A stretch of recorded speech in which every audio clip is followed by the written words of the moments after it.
Tal como lo cortés no quita lo valiente, así lo hilarante no quita lo profundo. Y dado que la vida es un juego, aquí comienza La espada de Damocles, la ficción más real que puedas concebir. La espada de Damocles es un programa que por mera falta de objetividad cree ser diferente. Personajes mitológicos salidos de los más profundos avernos, leyendas escabrosas y sin sentido, curiosidades inquietantes e inútiles, historias antiguas malversadas por nuestra incapacidad de entendimiento y cuentos carentes de profundo significado. También pretenderemos, sin el menor éxito, entender al ser humano en toda su dimensión. En suma, si quieres desperdiciar tu vida, aquí comienza La espada de Damocles, la ficción más real que puedas concebir. La espada de Damocles se emite todos los lunes de 11 a 13 horas en el estudio y también aquí en la Biblioteca del Fontán de Oviedo se emite domingo por medio en el horario de las 12 horas. Así que hoy estamos aquí en la biblioteca para tratar algunos de los temas que tratamos normalmente aquí en La Espada de Damocles. Puedes también comunicarte con nosotros a través de nuestro Twitter, Pablo J. Veloso, ese es el correo,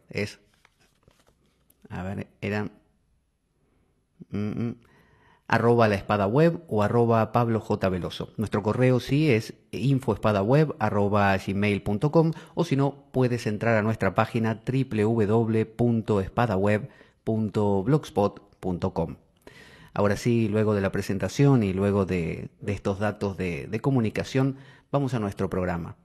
El tema de hoy es un tema mitológico otra vez y tiene que ver con un personaje que era bastante temido en la antigüedad griega, y este personaje es nada menos que Hades. Hades es el dios no necesariamente de la muerte, sino que era el guardián del mundo de los muertos, del Averno, ¿no?, del Tártaro, de todo ese lugar, hasta también de los campos elíseos, donde los griegos iban, algunos con más suerte, otros con menos, después de morir.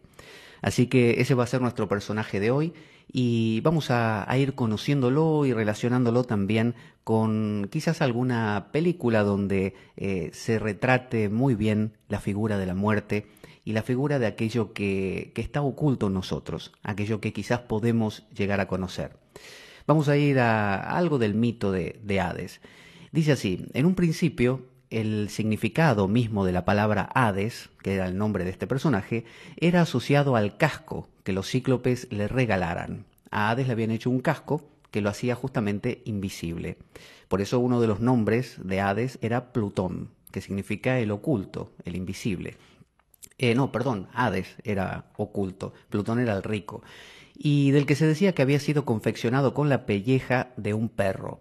Y puesto que tenía la curiosa cualidad de volver invisible a su poseedor, se convino en señalar que el nombre Hades encerraba en sí un contenido semántico relacionado con ciertos conceptos alusivos a la característica señalada. Por ejemplo, el que se torna invisible o el invisible. Al tener este casco, así se le llamaba a este personaje, Hades, el oculto, el invisible. Porque la muerte, ustedes saben, no es algo que se anuncie demasiado cuando va a aparecer, sino que es algo que normalmente, repentinamente, aparece ante nosotros.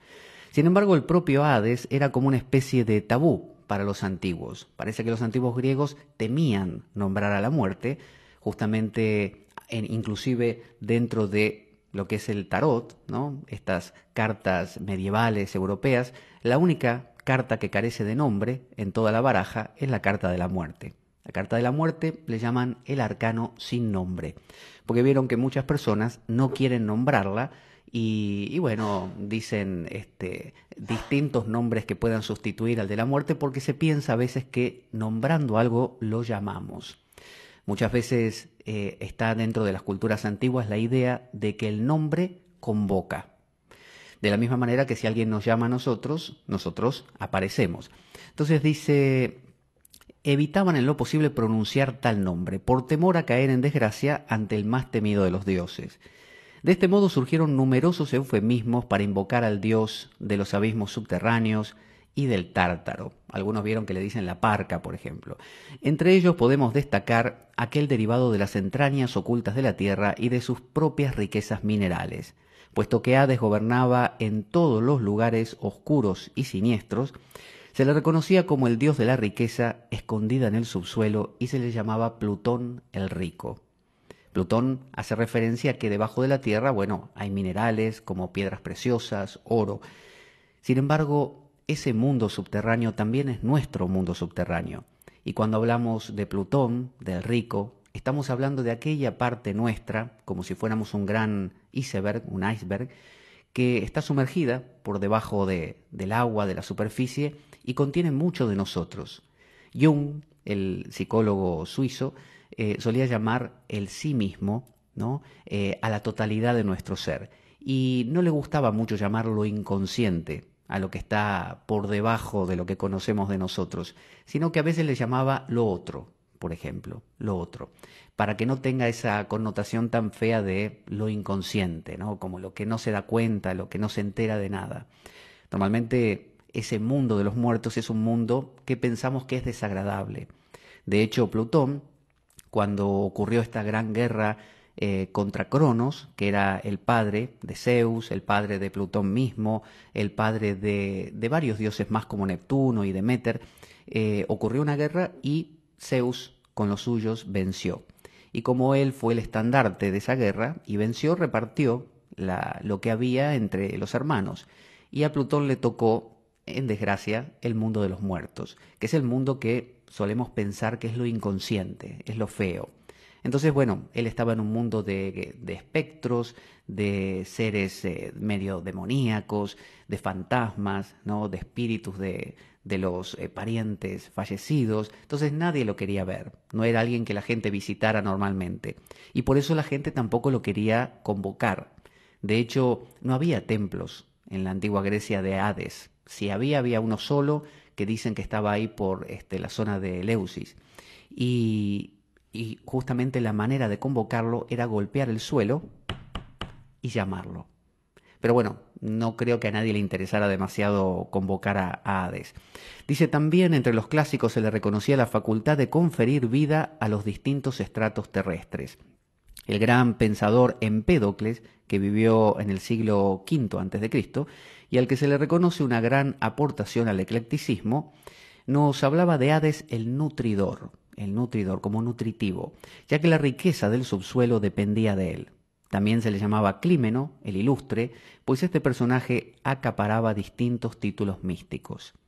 La riqueza tiene que ver con que aquellas personas que de vez en cuando visitan al mundo de los muertos, de vez en cuando visitan el Hades, se encuentran con este personaje dentro de sí mismos, son personas más ricas, son personas que se conocen mejor, son personas que no se asustan cuando un día se enfadan sin razón, son personas que cuando sienten alguna angustia o alguna sensación media extraña no lo ven como un enemigo a aniquilar, son personas más totales. Entonces, visitar el mundo de Hades no es mala cosa, aunque normalmente se nos eduque para ello.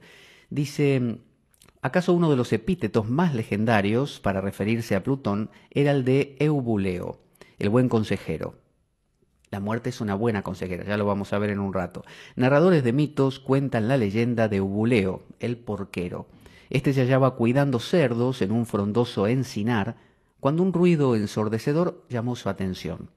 Observó el cercano valle y hasta entonces, ese valle pleno de colorido y belleza, cubierto de una tupida hierba que, por así decirlo, servía de cobijo a enmarañadas matas de flores silvestres que aquí y allá resaltaban, y se troscaba todo esto en oscuro y gris.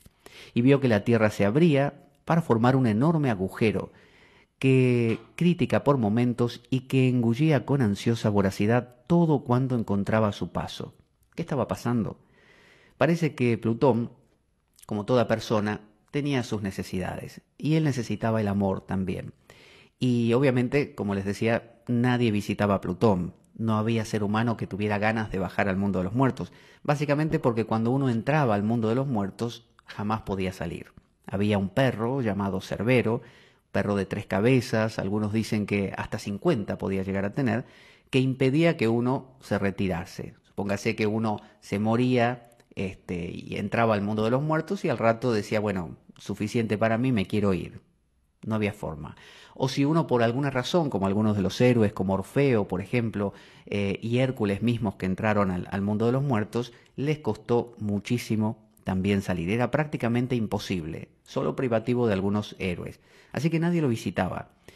¿Y qué sucedió?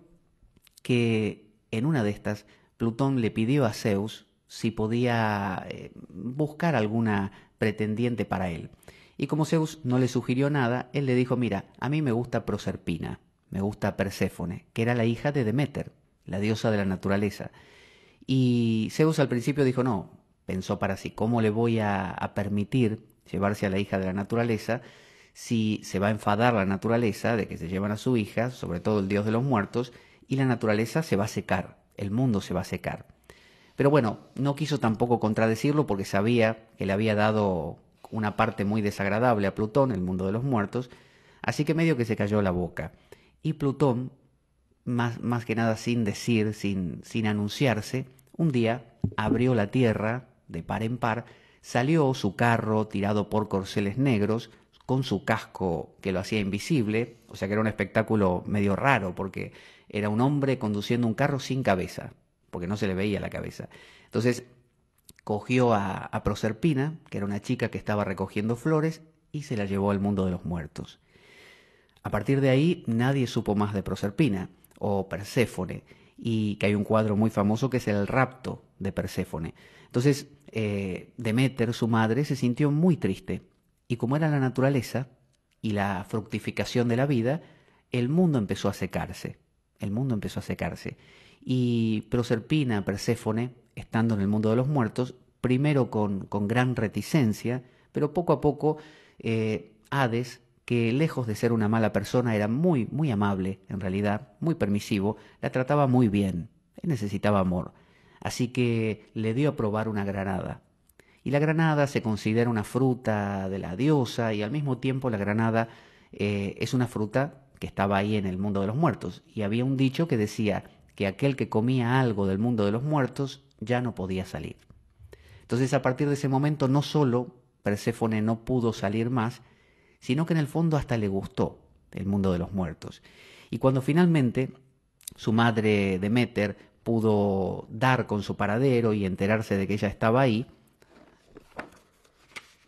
cuando pudo descubrir dónde estaba y quiso tenerla de nuevo, Zeus hizo las cosas para que ella pudiera salir, pero Perséfone poco a poco quiso regresar al mundo de los muertos, porque algo en ella estaba ya comprometido.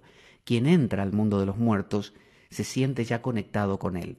Quien entra al mundo del inconsciente, quien entra al mundo de lo otro o el otro, es alguien que ya no puede vivir esa vida superficial, esa media vida que venía viviendo. Entonces fíjense, en el mundo de los muertos tenemos varios personajes. Está Hades, que es aquel que lo rige, es como el regente. Está Perséfone o Proserpina, que es esa parte que está aquí y allá, porque Deméter llegó a un trato con Plutón y con Zeus, que es que una vez al año Perséfone iba a salir del mundo de los muertos, iba a estar caminando sobre la tierra con Deméter, pero luego debía regresar al mundo de los muertos para el año siguiente volver a salir. Entonces se dice que la primavera y el verano ocurren porque Perséfone sale del mundo de los muertos y Deméter se pone contenta otra vez. Y el invierno y el otoño, esas estaciones tan estériles y tan secas, ocurren porque Perséfone vuelve al mundo de los muertos y queda lejos otra vez de este mundo colorido de Deméter. Y Deméter se seca entonces. Así que Perséfone es como aquella parte nuestra que se anima o que es llevada a entrar al mundo de los muertos. También había un personaje llamado Caronte. Caronte era un barquero que cruzaba un lago, algunos dicen un río llamado Estigia, un río pestilente. Y Caronte era un tipo muy duro, muy seco, que lo que pedía para cruzar ese río era un par de monedas. Por eso muchos griegos, habrán visto en alguna película, cuando mueren se le ponen dos monedas una en cada ojo, por ejemplo, o bien dentro de su boca. Porque el que no tuviera las monedas para cruzar el Estigia con Caronte, Caronte no lo cruzaba y se quedaba esa persona deambulando por siempre y regresaba al mundo de los vivos, digamos, a fastidiar a la familia. Entonces, como nadie quería eso, le ponían las monedas, cosa que el tipo fuera y se quedase, porque una vez que entraba no salía. Luego estaba también Cerbero, ese perro que era el que impedía la salida. Y luego también estaba la salida y la entrada. Si uno quería entrar y no se había muerto, como pasaba con Orfeo o con Hércules, Cerbero era el perro que se ponía ahí y decía, no, por aquí no se pasa. Y luego estaba Tánatos. Tánatos era el verdadero dios de la muerte, porque Hades es el rey del mundo de los muertos, pero no es la muerte. La muerte verdaderamente es Tánatos. Y Tánatos es un personaje que lo representaban los griegos con alas, como si fuera un ángel, y en su mano tenía una antorcha invertida, dada vuelta, y medio que se le caía en algunas ocasiones, y en el sentido de que la vida se le apagaba, o él la apagaba. Su hermano gemelo era Hipnos, el sueño. Entonces Tánatos, cuando aparece en nuestra vida, aparece sigilosamente, y es implacable. A Tánatos no se le puede decir que no. Tánatos viene, nos reclama y nos lleva. Esa es la parca, esa es la mujer de la guadaña, como aparece, por ejemplo, aquí en el tarot de Marsella, que aparece un personaje esquelético con su guadaña que corta, ¿no?, algunas cabecitas y algunas manitos ahí en el suelo, pero que también en su columna vertebral tiene una espiga de trigo. Por lo tanto, la muerte es también renovación. Pero bueno, cuando Tánatos nos reclama y nos lleva al mundo de los muertos, tenemos que encontrarnos con Cerbero, que nos deja pasar porque estamos muertos, le pagamos a Caronte, cruzamos el río y ya estamos dentro. Pero hay otras veces que durante la vida nos animamos a conocer un poquito lo que hay en lo profundo. Y eso no significa necesariamente encontrarse con zombies ni con nada terrible. Simplemente salir de la superficialidad. Don Juan de Carlos Castaneda decía que normalmente uno hace lo que la gente hace. ¿Qué es hacer lo que la gente hace? Entretenerse. Entonces uno, no sé, va al cine, sale a pasear, participa de su religión, tiene una reunión familiar, trabaja, ¿no? Todas las cosas que nos ocupan. Pero cuando esas cosas que nos ocupan disminuyen, empiezan a emerger algunas otras cosas que son tan uno mismo como las otras. Pero normalmente nadie nos educó para eso. Se nos entrena para tapar y enseguida buscamos otra actividad. Entonces hay gente que dice, bueno, yo cuando me jubile, ahí sí voy a descansar, ¿eh? Ahí no voy a trabajar, voy a estar mirando la luna, el horizonte, y voy a tener mis plantitas y nada más. No voy a leer un buen libro. Y de hecho no. Hay mucha gente, y conozco muchos casos, que cuando se jubilan se implican en muchas cosas más, de manera de no tener un ápice de tiempo libre. Porque la inercia es muy fuerte. Entonces dejar de hacer lo que la gente hace para poder entrar al mundo de los muertos, que no es nada terrible.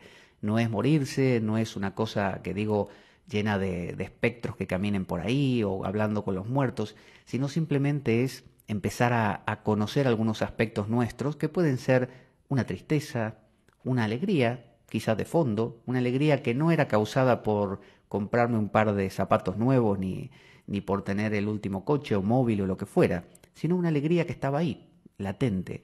Entonces, conocer el mundo de los muertos es conocer eso, pero ahí hay una barrera. Cuando queremos entrar sin estar muertos, viene Cerbero, el perro de 3 cabezas, o de 50. Y no es lo mismo esquivar la mordida de un perro de una cabeza a esquivar la mordida de un perro de 50. Entonces, es un adversario difícil. ¿Y cómo se supera un adversario así? Bueno, normalmente cuando uno ve esas películas tipo La Guerra de las Galaxias, cuando, no sé, el personaje bueno pelea contra el malo y lo tiene que matar supuestamente, y finalmente descubre que está emparentado con ese personaje y acaba abrazándolo en un abrazo fraterno y reconociéndose en él. Este adversario, Cerbero, no se mata, no se puede matar. Es de ese tipo de adversarios que cuanto uno más lo intente matar, más fuerza tiene.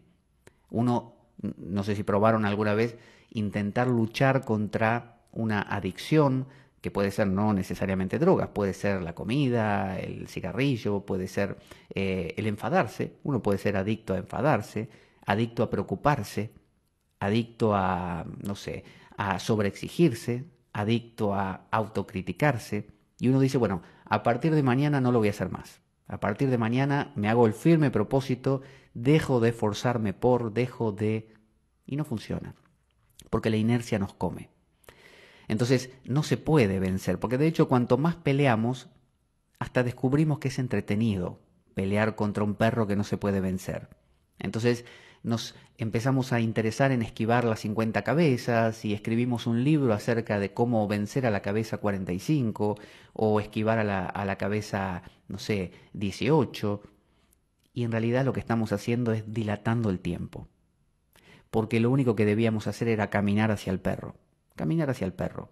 No pelear contra él, no intentar esquivarlo, sino caminar y confiar, sin hacer nada más. Dejar que el perro venga o acercarnos nosotros. Y sabiendo en el fuero interno que no va a pasar nada.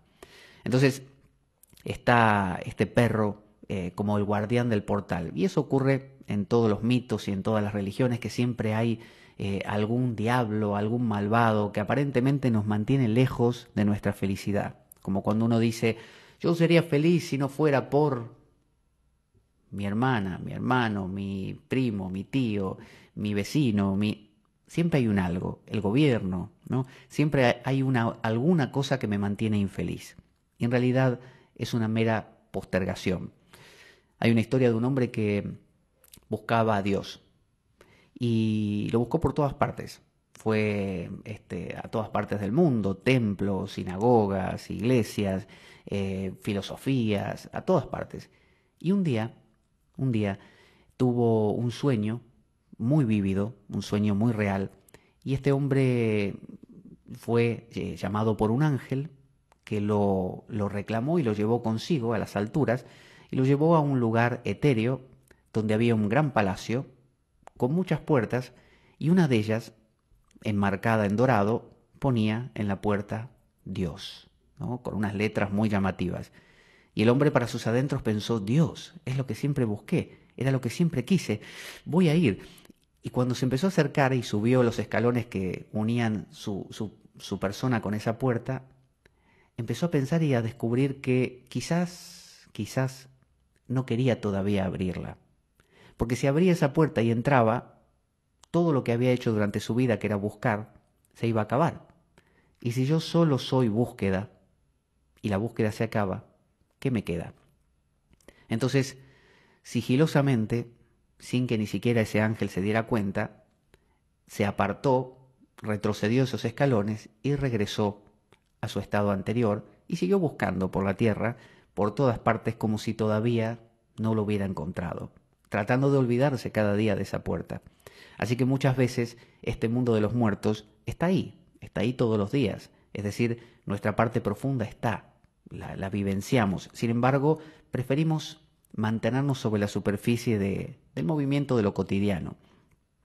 Entonces, tenemos por un lado Deméter, la madre naturaleza, y Zeus, que son, Zeus, ustedes vieron, es un Don Juan, es un hombre que, o un dios que gustaba de mujer que se le cruzara, mujer que él le hacía la gracia de, no sé, de darle el conocimiento de su intimidad, pero también con todo hombre que se le cruzara, o sea, no hacía diferencias, era muy ávido, era la pasión por la vida. Zeus es la pasión por vivir.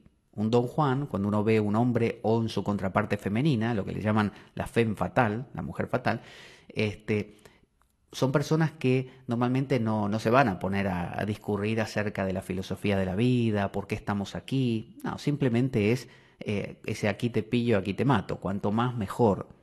Pero eso es vida. Eso es búsqueda de quiero ser y necesito más, es avidez.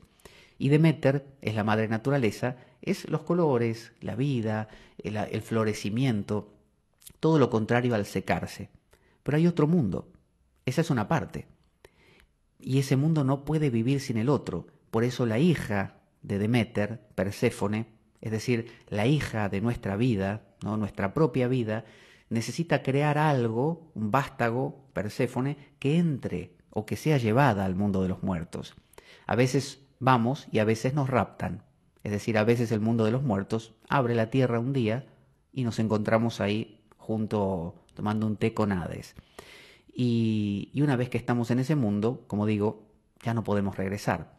No nos interesa regresar. La persona que toca la profundidad descubre una riqueza, un Plutón, riqueza, en su vida tan grande que ya no le interesa. Es decir, va al cine, sí, va a tomar un café, unas cañas o lo que fuera, y se divierte, puede bailar y cantar. Pero en el fondo va a saber que estuvo con Hades y que eso es lo importante, tanto como la vida. Y en eso se va a diferenciar de las demás personas. Por eso Perséfone, cada vez que regresaba al mundo de los vivos, tenía mucho para contar, porque contaba cosas obviamente muy profundas. Y es lo que llamaríamos un gurú, un maestro. Es aquella persona que, como tocó lo más profundo, puede venir y contarlo, ¿no? Creo que había un poema que decía, no sé, de un místico cristiano que decía, Job decía: antes te conocía de oídas, le dijo a Dios, Job, el santo Job, pero ahora te conozco porque te he visto. Antes te conocía de oídas. El que no va al mundo de los muertos, solo de oídas conoce esas cosas. Entonces dice, sí, porque el psicólogo tal dice, o porque la filosofía tal y cual. Pero el que lo conoce, a veces ni siquiera habla, lo sabe. Hay una película muy interesante que quizás han visto, que es El séptimo sello, de un director que es muy difícil de pronunciar, Ingmar Bergman. Si quieren entretenerse trabajando con la lengua, pueden practicar decir varias veces seguidas Ingmar Bergman. Este director creó una película llamada El séptimo sello, grabada en blanco y negro, muy muy hermosa, de 1957, donde hay varios personajes. El principal se llama Antonius Block y es un cruzado que regresa de la cruzada a Suecia, que era su país natal, donde tiene su castillo. Y bueno, está regresando a su castillo, y ¿con quién se encuentra? Se encuentra con la muerte. La muerte aparece como ese Tánatos y le dice, mira, vengo a llevarte conmigo. No moriste en la cruzada, pero bueno, se acabó. Te tengo que llevar. Aquí está escrito que te toca. Entonces Antonius Block, en lugar de dejarse llevar, tiene muchas dudas y decide dilatarlo. Entonces lo logra, proponiéndole a la muerte una partida de ajedrez. Y le dice a la muerte, mira, vamos a jugar una partida de ajedrez. Si tú me ganas, me llevas, yo voy. Si yo te gano, me dejas libre. Entonces tienen una partida que Antonius se preocupa en hacerla complicada, para que no se resuelva en 3 jugadas. Y mientras ocurre esto, paralelamente, Antonius, como si fuera un segundo Antonius, va regresando a su castillo. Si en el interín pierde la partida, Antonius automáticamente no va al castillo, sino que va al mundo de los muertos. Y tiene un escudero, al igual que el Quijote, que tenía Sancho Panza, que bueno, Sancho representa esa parte poquito menos idealista. Vieron que el Quijote era muy de sueños, veía enemigos en los molinos, de viento, y pensaba en estas gestas clásicas, así llenas de colorido y romance. Mientras que Sancho era un tipo más duro, más concreto, más de la tierra, y que le decía, ¿qué está diciendo, señor? Esto no es así. Bueno, Juan, el escudero de Antonius, también tenía esta característica. Era un tipo muy sensato. Entonces, una de las primeras cosas que se encuentran en el camino al castillo es una joven que está por ser quemada por bruja, como si fuera Juana de Arco, una cosa así. La están por quemar y entonces Antonius se acerca a la chica en un momento que puede y le dice, yo quisiera hablar con el diablo, dice. Y ella dice, bueno, ¿cómo no? Dice, bueno, ¿y cómo tengo que hacer? Bueno, el diablo está aquí, dice ella. ¿Pero dónde? Dice, no lo veo. Está aquí, yo lo tengo al lado mío. Dice, toda esta gente, los monjes cristianos, dicen que está aquí. Y ellos dicen verlo, dice la chica. Y yo estoy segura de que es así, porque yo hablo con él. Y Antonius quería hablar con el diablo porque dice, ¿quién más que el diablo me va a poder contar acerca de la muerte? Él quería, antes de morir, saber que iba a haber un más allá, saber que le esperaba algo. Entonces él pensó, bueno, si a Dios no le puedo preguntar, porque estará muy lejos, bueno, el diablo, aunque sea, debe saberlo. Pero pese a todo, a la chica la justician y en el momento anterior a que la justicien, Antonius le coge la cabeza y la mira a los ojos para ver si en sus ojos logra ver algo más. Y lo único que ve es algo que lo decepciona y Juan, el escudero, desde atrás le dice, lo único que hay ahí es miedo en esa chica, miedo.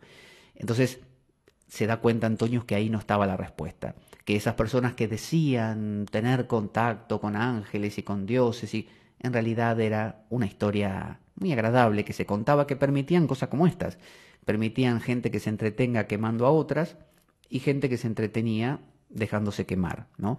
Porque aunque sea muy trágico y patético, es algo interesante que hacer.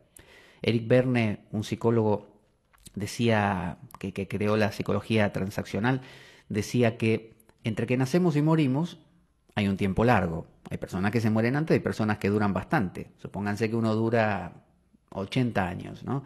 85. ¿Qué hace uno? Tiene que entretenerse, tiene que cubrir ese tiempo. Entonces, todo lo que uno hace en la vida se llama pasatiempo. Uno hace cosas para pasar el tiempo, cosas que tienen que tener algún interés. Entonces, por ejemplo, uno se pelea con el vecino, se inventa un problema político que resolver, es decir, uno se implica en infinidad de cosas problemáticas y crea más porque eso hace que la vida transcurra, que uno no entre en una especie de nada, nada, ¿y ahora qué hago? Entonces uno tiene que siempre llenar. En el fondo es por miedo a no ser, por miedo a la muerte, porque nuestra idea básica es que si llegamos a parar, todo se cae. La idea nuestra es que si yo no pongo y mantengo todo en marcha, el universo sin mí y mi ayuda se viene abajo. Entonces, tengo que hacerlo, tengo que ordenar mi mente, porque si no la ordeno se va a disparar en cualquier dirección, tengo que ordenar mi cuerpo, porque yo sé lo que es mejor para mi cuerpo, lo que tengo que comer, lo que tengo que hacer de ejercicio, cuándo tiene que descansar. Si yo decido que hoy tiene que dormir 5 horas, duerme 5, porque creo que es lo mejor. Esa idea de omnipotencia es la que Antonius se dio cuenta que era falsa. Luego también se cruzan con unos penitentes. ¿Vieron estos que se fustigan, ¿no? En una especie de procesión que hacían, ¿no? Con unos tambores y gente fustigándose y mucha sangre y esas capuchas que se ponían como pasa aquí en Andalucía, que hacen estas procesiones de penitentes.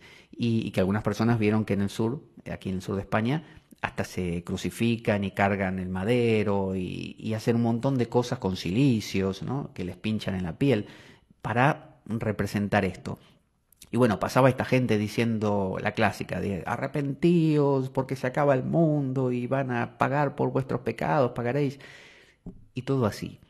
Y ellos observaban también esta imagen y en el momento que la estaban observando y casi se la estaban creyendo, porque esos pregones son muy, apelan a nuestra culpa, apelan a lo más profundo. Es como decir, tú te está pasando lo que te pasa, depresión, tristeza, confusión, angustia, porque algo has hecho, algo hiciste. Si no hubieras hecho algo, no lo estarías sufriendo ahora.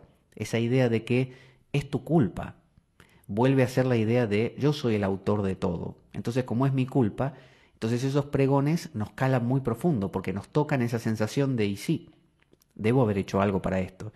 Entonces, ven a los penitentes y cuando ya se están creyendo todo ese pregón y casi se van a involucrar en la procesión, aparecen los juglares, que son unos tipos que están ahí, es una pareja que se llaman casualmente José y María, y tienen un hijito llamado Miguel, y que dentro de todo ese ambiente de peste, porque había una peste que estaba matando gente, por eso esta procesión estaba diciendo, la peste esa que está viniendo y está diezmando a la población es un castigo de Dios por vuestros pecados, bla, bla, bla.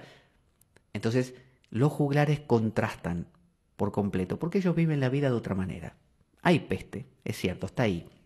Hay decadencia, hay mediocridad, pero ellos se ríen, ellos bailan, ellos juegan y ellos se aman.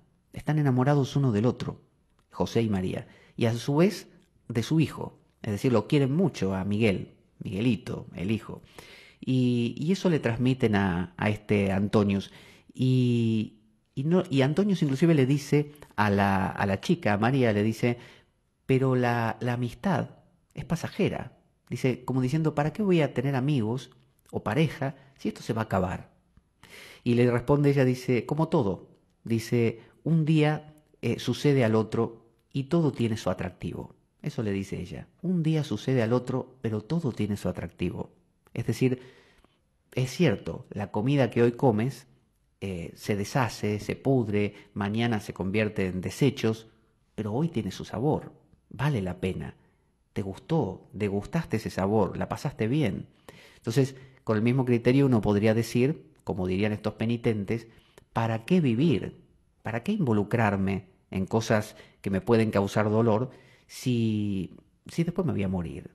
Pero también eso que causa dolor también causa placer y vale la pena. Entonces, en esta película del séptimo sello se puede ver muy bien retratado esta conexión con la muerte. Si quieren les cuento cómo, cómo acaba, que finalmente llega a su palacio, a su castillo, el Antonius, con su escudero Juan, y encuentra a su esposa, y también hay otra mujer ahí que participa, y él pierde la partida. Porque la muerte, ustedes saben, juega al ajedrez y juega muy bien, y no puede ganársele. Tarde o temprano la muerte, como dicen, el diablo sabe por diablo, pero más sabe por viejo. Así que la muerte acaba ganándonos. Y viene la muerte, y Antonio se pone a rezar. Y reza y dice, Dios mío, por favor, y apela a salmos, ¿no? Como queriendo congraciarse con ese Dios que todavía no sabe si existe. Cuando él le preguntó a la muerte si existía Dios, la muerte le dice, ¿quién sabe? Puede que no haya nada, le decía la muerte. Y eso lo ponía peor a Antonius. Pero Antonius en el último momento, donde la muerte los viene a buscar, la premisa era esta, a Antonius y a todo aquel que estuviera alrededor en ese momento. Por lo tanto, a toda esta gente. Antonius reza. Juan, por el contrario, simplemente se entrega. Tiene una frase muy interesante que dice, sécate las lágrimas, le dice Antonius, y mira el fin con serenidad. Aunque también Juan quizás peca de exceso y se vuelve muy seco. Alguien que viva como Juan, que no crea en nada, que no encuentre a Dios en ningún lado, también es otro extremo. Quizá Antonius y Juan, así como el Quijote y Sancho, en realidad son uno solo, y ahí es donde funcionan bien. Un poquito de fe, ¿no? Como dice San Pablo, la certeza de las cosas no vistas, y un poquito también de escepticismo. Y bueno, y también muere su esposa y la otra mujer que está ahí que en ningún momento habla. Pero la muerte se lo lleva, la muerte es inevitable. Y la muerte es bueno que sea inevitable porque nos demuestra cuál es nuestro lugar. Entonces podemos entender la muerte bajo distintos ángulos. Uno de ellos es como pregunta. La muerte puede ser una pregunta. Antonius le preguntaba a la muerte qué había el más allá, pero no se lo preguntó antes, se lo preguntó cuando la muerte apareció, cuando la muerte vino, porque él necesitaba que le pasara algo para poder empezar a preguntarse. Normalmente cuando nos va bien, cuando todo anda sobre ruedas, uno no se pregunta nada. El dolor, la carencia, la ausencia es el motor de las preguntas. Entonces cuando nos pasan cosas fuertes, aunque no nos agraden, son los momentos donde nos preguntamos ¿para qué? ¿Por qué? ¿Hacia dónde? También la muerte es una lucha. Hay en otro tarot, que obviamente desde ahí no se va a ver, pero este es el tarot de White, Edward White, que él pertenecía a una logia masónica llamada la Golden Dawn, la Orden del Alba Dorada. Aparece la muerte también, diferente al tarot de Marsella, que es un tarot el más antiguo que tenemos completo, del 1400, del famoso 480 italiano, es italiano, y aunque se llame Marsella, por esas modas eternas de querer copiar a los franceses. Y por otro lado, el de White, aparece la muerte a caballo, ¿no? Que viene con su estandarte, con su bandera, a buscar también a varias personas, como ocurre en el séptimo sello. Y esas varias personas tienen diferentes actitudes. Tenemos un clérigo religioso con sus atavíos, con su mitra, que está recibiendo la muerte rezando. Y vieron que el ritual nos permite conjurar a la muerte. cuando Antonius se puso a rezar, seguramente habrá sentido un cierto cobijo, una cierta protección, la de que la muerte pareciera ser más dulce cuando uno reza. Entonces uno muere un ser querido y si uno es religioso, uno dice, bueno, se lo llevó Dios, está en el cielo, me estará viendo desde ahí, ya nos encontraremos y nos reiremos juntos otra vez. Es decir, la explicación religiosa tiene una belleza, tiene una protección. Por eso el clérigo está de pie y se enfrenta a la muerte de pie, sin ningún problema. Mientras que hay un rey que está tirado en el suelo muerto. Porque el rey es el petulante. El rey es el que dice, yo no quiero morir. A mí no me va a venir la muerte a llevar. Y la muerte, ya vimos que gana el ajedrez, gana a todo. La muerte vence. Entonces aquella persona que dice, yo no quiero ir al mundo de Hades, yo no quiero que me pasen cosas, yo no quiero sentir emociones que no tengo ganas de sentir, no quiero sentirme enfadado hoy ni triste mañana, no me interesa. Bueno, te va a pasar igual. Y te va a pasar de una manera mucho más desagradable que si te atavías como un clérigo, por ejemplo, y le das una explicación y dices, bueno, es el inconsciente que va aflorando y esto sirve para que yo crezca, para que pueda comprenderme mejor. Eso es una manera de explicar. La vida no tiene explicación, pero explicarnos cosas endulza. Entonces la oración de Antonius es una oración que endulza la vida, le da ese romanticismo, le da ese amor. Cuando uno jura amor eterno a un hombre o a una mujer y le dice, te amaré por siempre porque tú eres la más bella y la que eres la dueña de mi corazón y nunca habrá otra como tú, uno no lo sabe. Uno en realidad no lo sabe nunca. Uno no sabe ni siquiera qué va a estar pensando dentro de 5 minutos. No lo puede saber. Yo les digo a cualquiera de ustedes, asegúrenme qué van a estar pensando dentro de 5 minutos de reloj. No lo saben. Pueden intentarlo, pero cuando lleguen los 5 minutos van a estar pensando cualquier otra cosa de la que habían dicho, porque es la mente incontrolable. Entonces, de la misma manera, la muerte tiene su propia sabiduría y hay también una adolescente y una niña muy pequeñita. La adolescente tiene que girar la cabeza, porque no está de rodillas, no está tirada en el suelo, tampoco de pie, pero gira la cabeza porque cuando uno ya se vuelve adolescente, empieza a crecer, bueno, empieza a tener esas cosas de adulto, de que yo puedo y yo soy yo y yo tengo que controlarlo todo y yo tengo que dominarlo y cómo que la vida me va a decir a mí qué tengo que sentir y qué no. Yo lo manejo. Bueno, en la adolescencia empieza eso. Por eso la niña necesita girar su cabeza. Pero la niña pequeña, muy dulcemente, está de pie y con un ramo de flores en sus manos que se lo da a la muerte, como si fuera un juego. Entonces a veces la actitud más dulce como la de Perséfone es la de invitar a la muerte. ¿Qué estaba haciendo Perséfone cuando la raptó Plutón? Cuando se abrió la tierra y con sus corceles negros y su casco de invisibilidad se la llevó. Estaba recogiendo flores. Perséfone era una chica muy dulce. Era la doncella. Normalmente, ¿quién es la amante de la bestia? La bella. La bella y la bestia. Siempre hay una mujer hermosa, dulce, inocente y pura, que es la que rescata de la bestia lo mejor y finalmente descubrimos que la bestia, como los sapos, ustedes sabrán que al besar un sapo se convierte en príncipe. No sé si lo probaron alguna vez, pero eso dicen. Quizás uno tenga suerte. A mí mismo no me interesaría que se convierta en príncipe, en tal caso en princesa, pero príncipe podrían probarlo. Así que la que atrae y convoca es la inocencia. Por eso acercarse al perro cerbero así de prepotente, lo único que uno logra es que con las 50 cabezas nos devore. Y si uno quiere cruzar la laguna Estigia sin pagarle al barquero, haciéndose, como se dice, el chulo, lo único que va a lograr es que Caronte lo deje del lado de afuera. Entonces, para entrar al mundo de los muertos hay que ser sensible, hay que ser receptivo, hay que dejarse llevar. Como cuando se pone carnada, así un cebo, para que venga cierto animal o un pez y pique. Bueno, de la misma manera a la mente a la muerte se la llama. Así que la muerte también es el inconsciente, aunque no lo llamemos así, lo podemos llamar lo inconsciente, lo podemos llamar el otro, mi otra parte, ¿no? En realidad es yo, tanto como esta parte, solo que lo olvidé. En mi cultura, en nuestra cultura, no hay como en otras, no sé, esto de analizar los sueños, de pensar que en el mundo de los sueños tenemos toda una vida también. No hay nada de eso. Nuestra vida es una vida del mundo de la ciencia, del siglo de la ciencia, muy racional, ¿no? Donde 2 más 2 es 4 y nada más. Y que todo se arregla con una pastilla.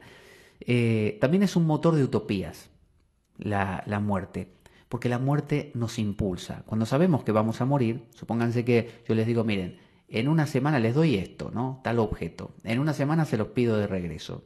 Uno sabe que tiene solo una semana.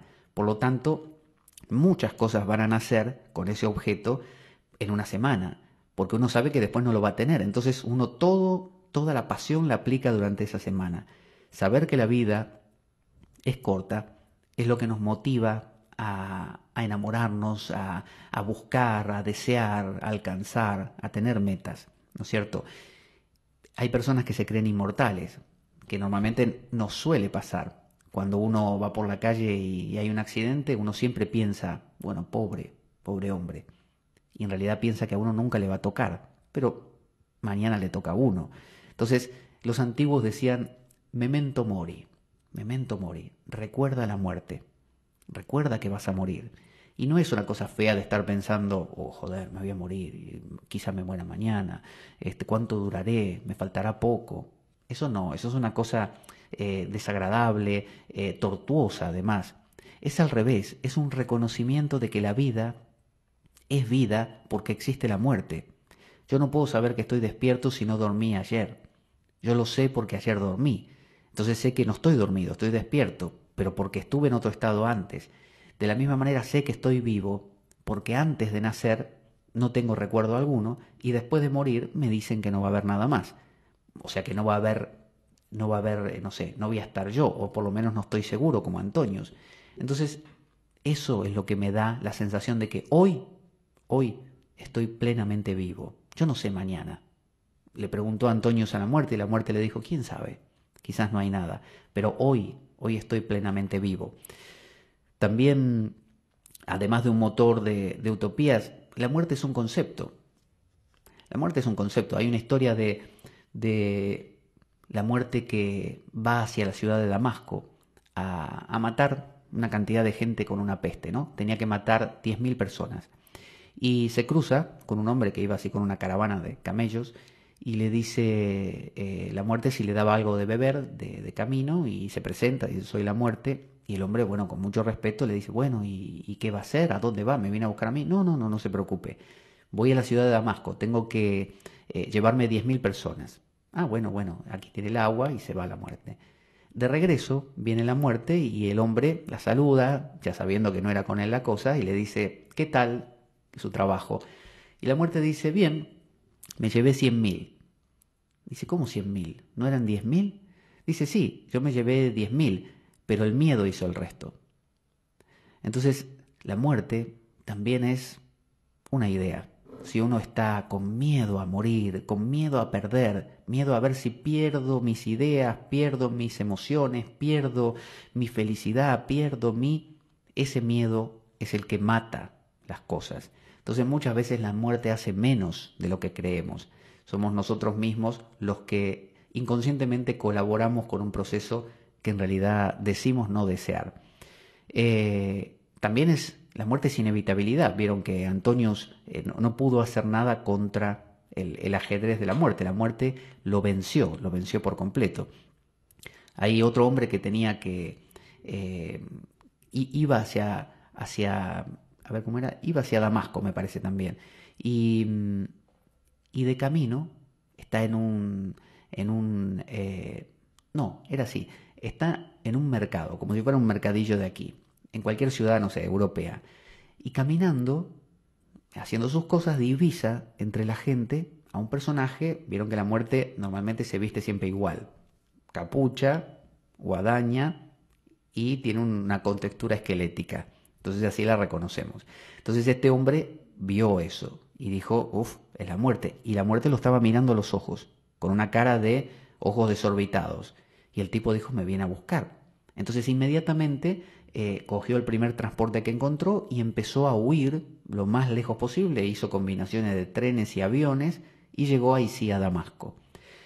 Entró en un hotel, pidió habitación, se metió dentro y se tapó hasta la cabeza así. Y tiritando todavía del miedo de que se había encontrado con la muerte. Y de repente se empieza a oír un sonido de cadenas, ¿no? Arrastrándose, vieron que la muerte hace esos sonidos para asustar a la gente, y se abre la puerta con un sonido chirriante y aparece la muerte, recortada así contra una sombra. Y la muerte entonces le dice, aquí estoy, dice, para llevarte. Dice, pero ¿sabes qué? Dice, ¿viste que te vi en aquel mercadillo, en aquel país occidental? Dice, y que te miré con ojos desorbitados. Mi sorpresa era que en realidad yo venía a buscarte aquí y no podía entender qué hacías ahí. Así que ahora que te veo aquí, ahora sí las cosas están en orden. Es decir, era inevitable que el tipo estuviera en Damasco en el momento en que la muerte se lo tenía que llevar, por la razón que fuera. Entonces la muerte es una inevitabilidad, es algo inevitable. También es un despertador. Cuando mueren cosas en nuestra vida, la vida nos despierta. Es como si nos diera un cachetazo, como un café amargo cuando una persona está después de una noche de borrachera. Es algo que despierta. La muerte nos da una bofetada. También la muerte es una compañera. Don Juan, de Carlos Castaneda, este brujo yaqui, decía que uno puede tener la muerte a la distancia de un brazo, ¿no? Así, a la distancia de un brazo. Y donde quiera que vaya, saber que la muerte está ahí, como compañera. Entonces uno haga lo que haga, se acuerda, como los antiguos monjes cristianos que tenían sus catacumbas y que las visitaban muchas veces porque les recordaba que la muerte los esperaba a todos. Nosotros hemos perdido eso. Nosotros maquillamos a los muertos, nosotros a los niños no les dejamos ver la muerte, nos parece que si la mantenemos a raya no nos va a pasar. Sin embargo, es muy sano saber que la muerte es mi consejera. Entonces, cuando yo sé que voy a morir, ya las cosas se relativizan bastante, ya no me parece todo tan trágico, porque sé que voy a morir. La muerte es el mal de los burgueses. La muerte es para aquella persona que tiene mucho, y tener mucho no es tener mucho dinero, tener mucho es tener mucho conocimiento, tener mucho por hacer, tener muchos planes, tener mucho, ¿no? Mucho bagaje. A esas personas les duele más morir. Esas personas no quieren morir. La persona que no tiene nada, que no acumuló, que no es como el rey de esta carta, no acumuló. El rey acumuló no solo dinero y joyas, sino también acumuló recuerdos, acumuló pretensiones. Ay, que yo quiero conocer a mis nietos, yo quiero viajar a tal lugar todavía, yo quiero amar a esta persona muchos años más, yo quiero alcanzar, no sé, la iluminación. Todas esas cosas son justamente impedimentos para la muerte. El pobre es el que puede morir, porque sabe que no tiene nada que perder, no va a haber tanta diferencia. Y la muerte también es un sueño.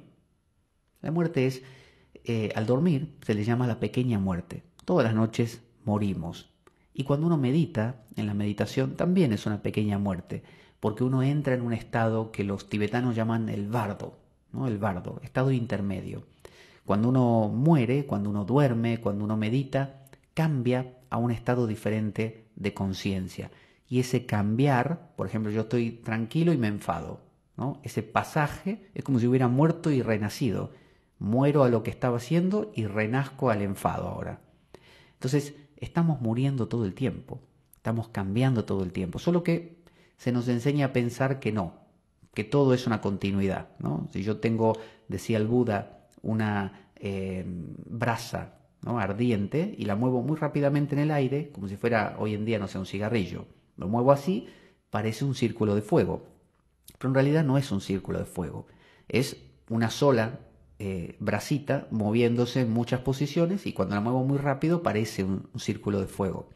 De la misma manera, morimos y renacemos continuamente, pero lo olvidamos, lo olvidamos. Recordar eso es saber que uno continuamente se está transformando y que en ese morir, cada vez que uno muere, se encuentra con Plutón, se encuentra con Cerbero, pero si uno no lo nota, lo pasa de largo y se lo pierde.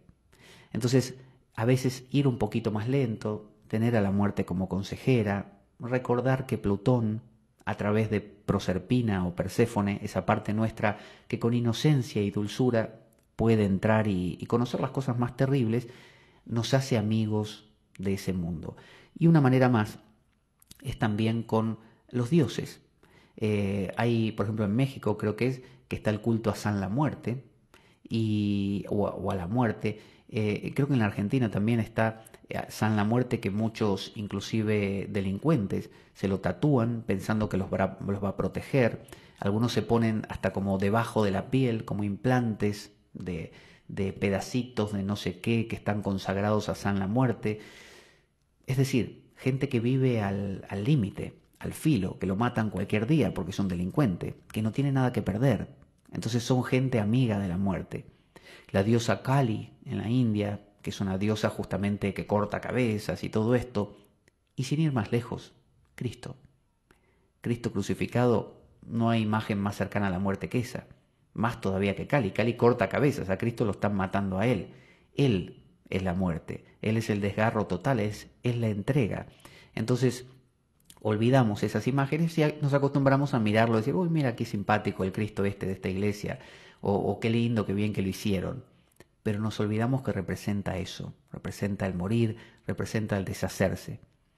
Entonces, bueno, hemos recorrido hoy a Hades, Plutón, en su aspecto griego, con algunos de sus acompañantes, como Caronte, Cerbero, Deméter y Zeus también, y Proserpina, Perséfone, que pueden verlo en alguno de estos cuadros clásicos muy, muy bellos del rapto, el rapto de Proserpina, de Perséfone. Y bueno, también vimos la película El Séptimo Sello, que los invito a que la conozcan, una muy buena película, que aunque les haya contado más o menos el argumento y también el final, vale la pena verla por las escenas que tiene y los diálogos que tiene, ya que este director se caracterizaba por justamente mucha profundidad. Y hemos visto a la muerte entonces como distintos aspectos, como compañera, como generadora de interrogación, como la que nos hace valorar la vida, porque ese memento mori, recuerda la muerte o recuerda que vas a morir, es el compañero, ustedes saben, de el carpe diem.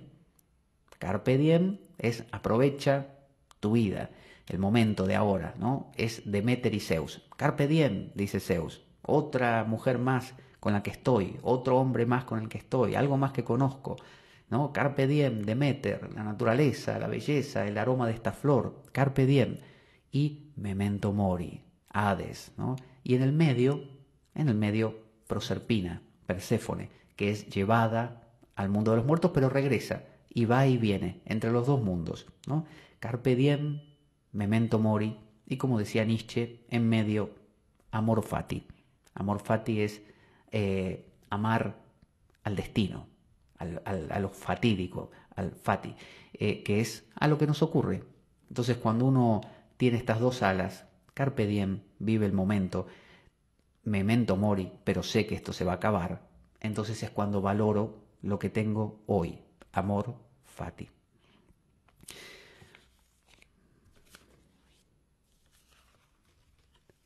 Y dado que la vida es un macabro juego, concebido por una mente perversa, únete a nosotros aquí en la biblioteca el domingo, no el siguiente, sino el otro, aquí por Radio Cuca FM 107.3 de Oviedo, Asturias, España. Cuando escuches estas palabras, la espada de Damocles, la ficción más real que puedas concebir.